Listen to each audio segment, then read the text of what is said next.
So here's what I've learned from last week. 1. Jesse Marsch is American and not German.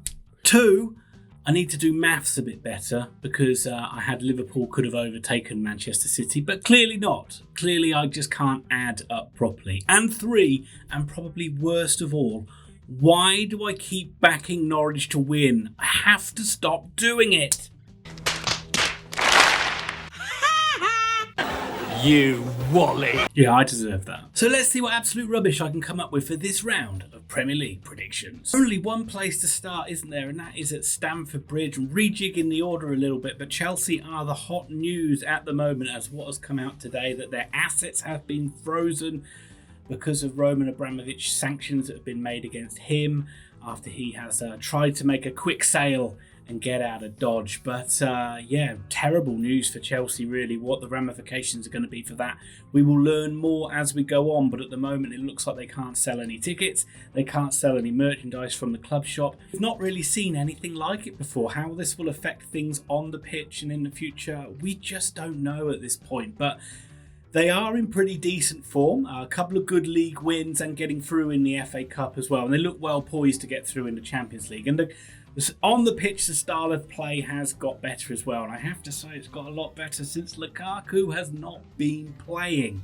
Look a lot more cohesive with the likes of Havertz and Werner.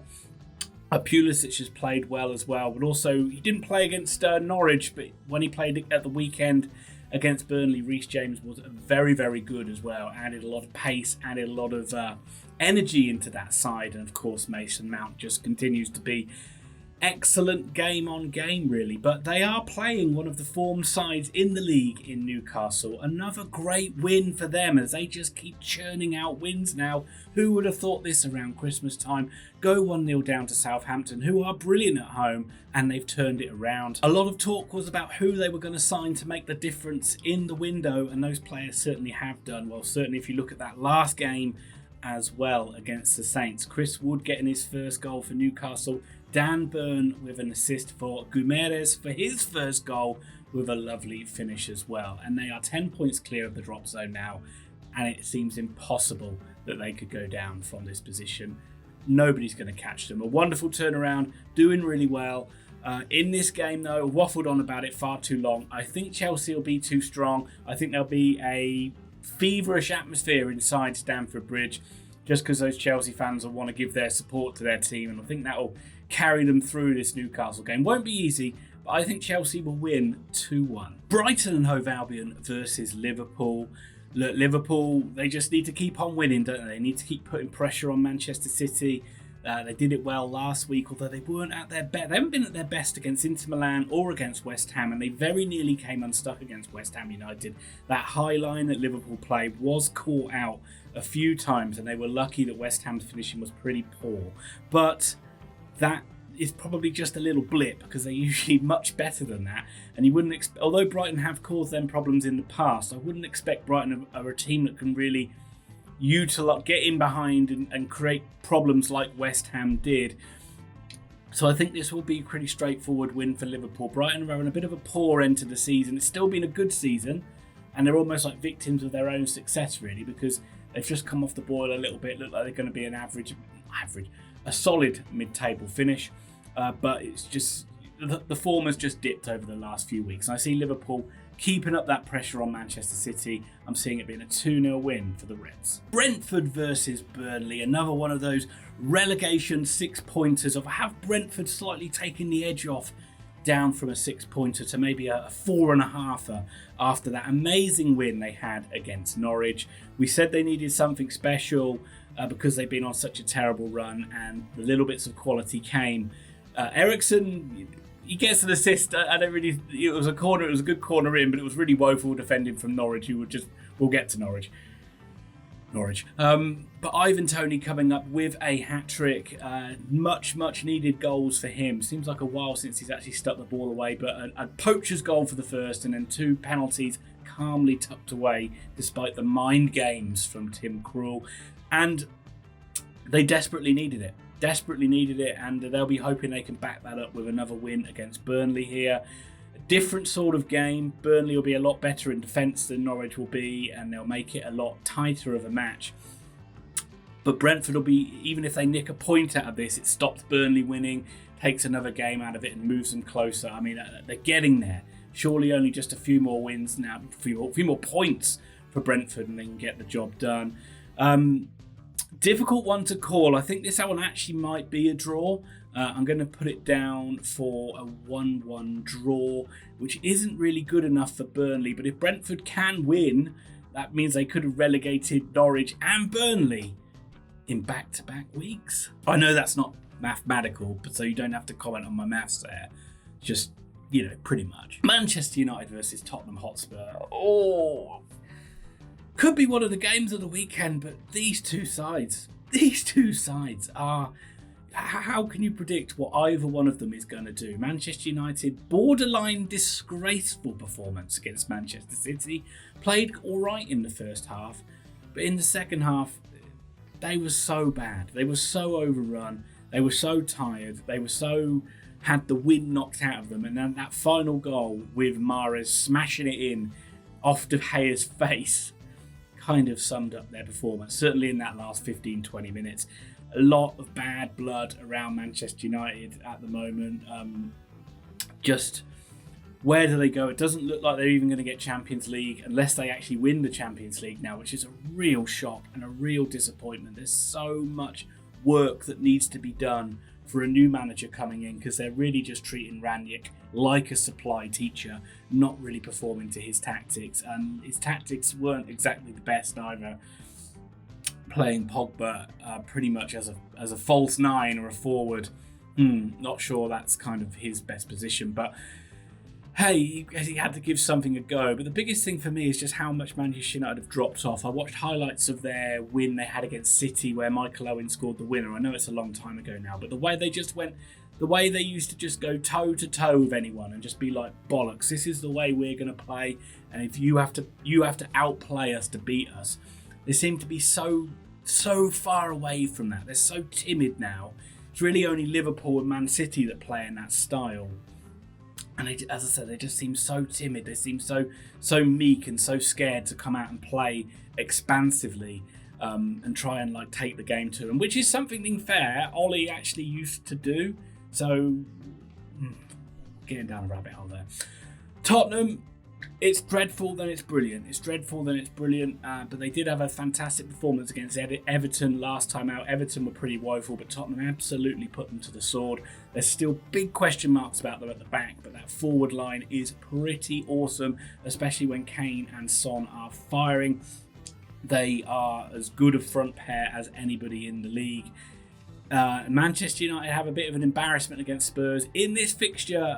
Was it last season or the season before? I can't remember, but there was a 6-1, wasn't there? Something like that. I don't know. My memory's bad, but I don't know. I don't know what to pick here. Let me give me a sec.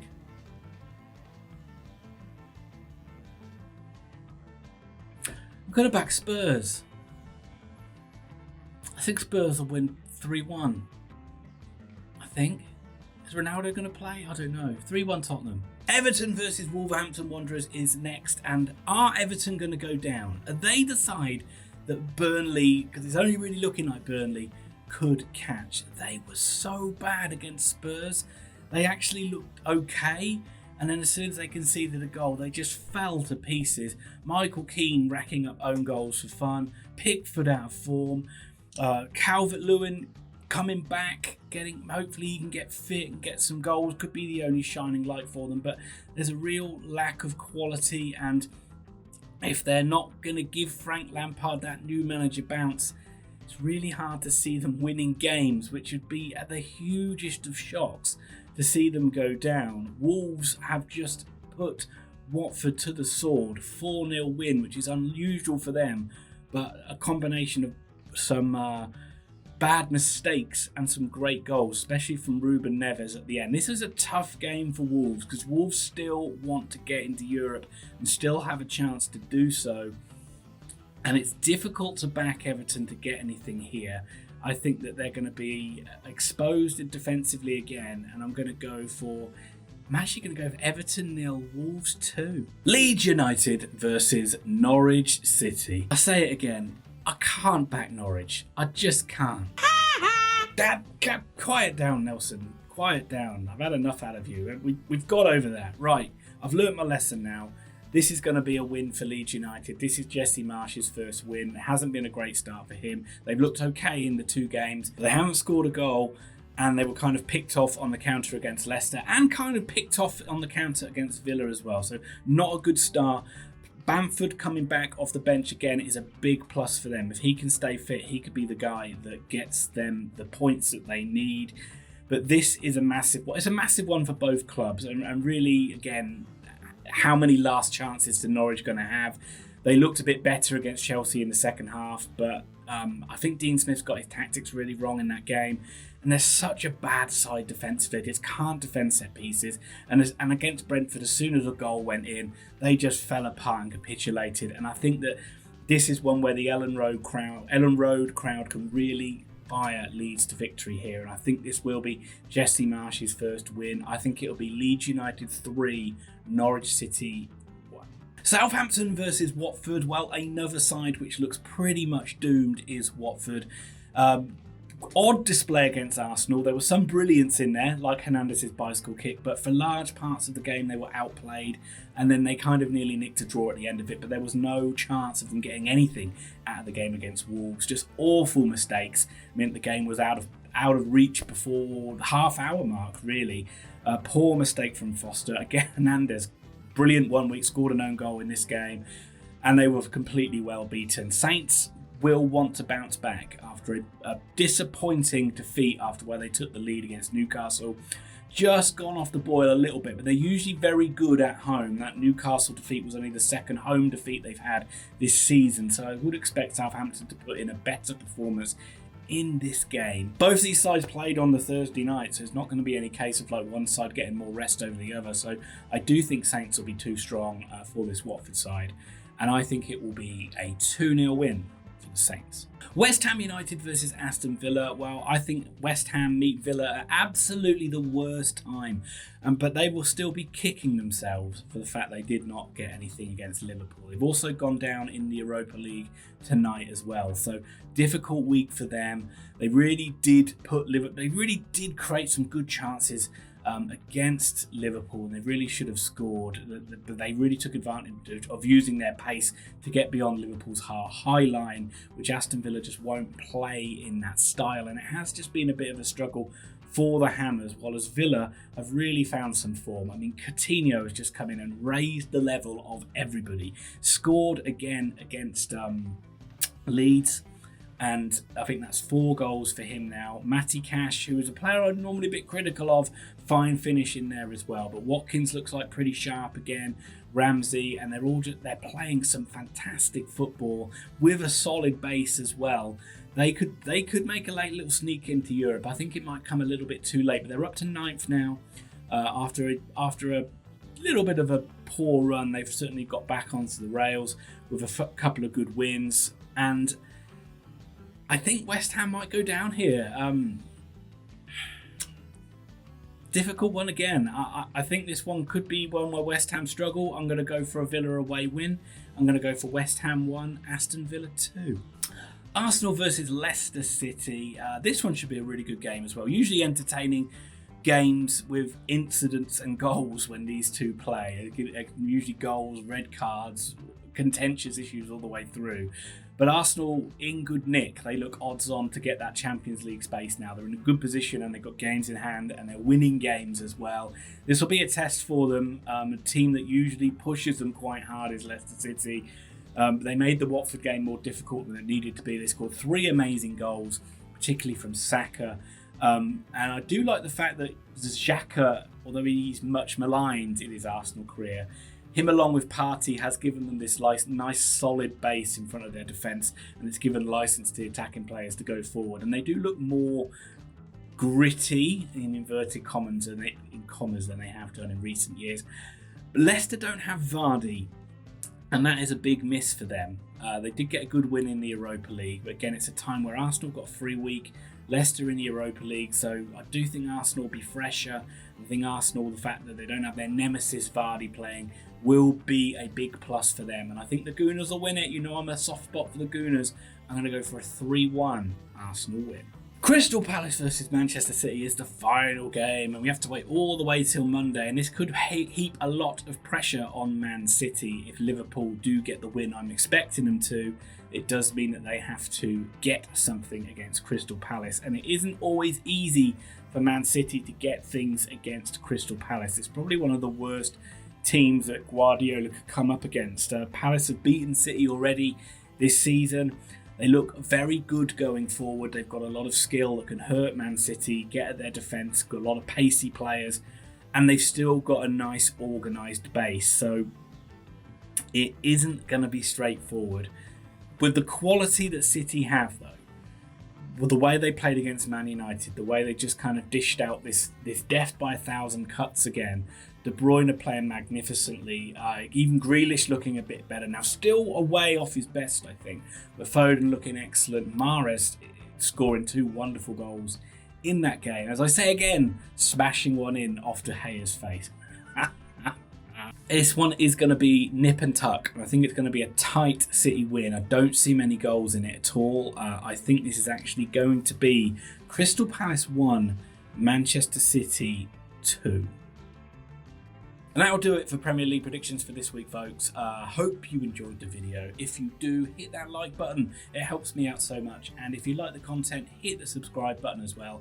And hit that notify bell so you don't miss out on any future videos. Leave your comments down below. Don't just leave predictions. Leave me anything you like. But as I say, none of you listen to me. I do find predictions a tad dull, even though ironically I give them all the time. So yeah, just give me something else. Give me something witty or funny or interesting that's happened in the week of football this week. And I'll be back very soon with more videos. Thanks again for watching.